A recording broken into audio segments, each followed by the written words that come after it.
guys, my name is Dante Diaz and today I have a question for you. So, this is the question.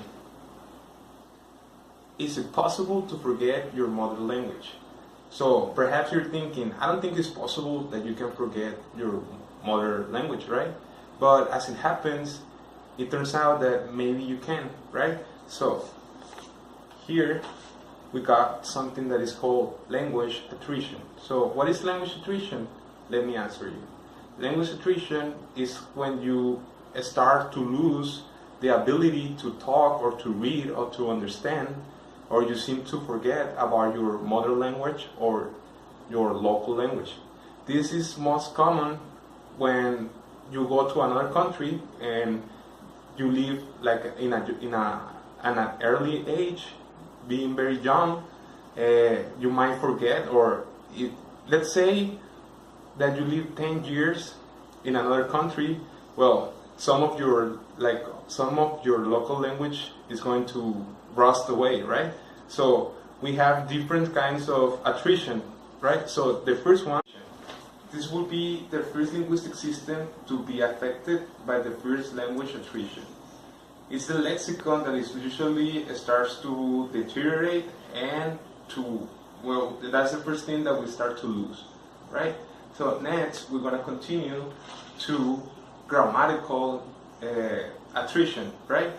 What happens with the grammatical attrition is that when we contrast our previous knowledge of the first language and the new knowledge of the second language, we differ, right? And we counter one with the other.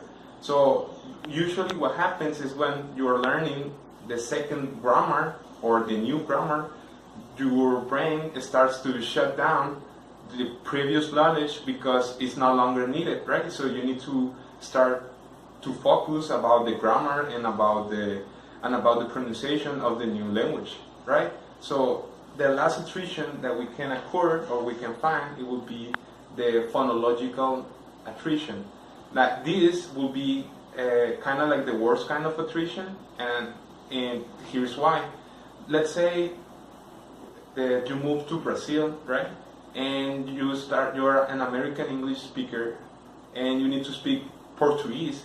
So obviously you need to change your accent, you need to change the way you move your mouth to pronounce the sounds.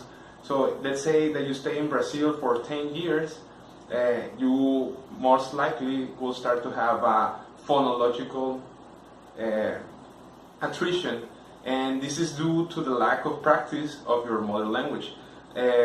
American and Portuguese are really different.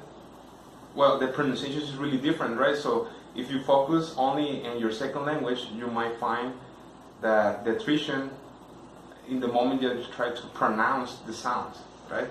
So thank you guys for watching.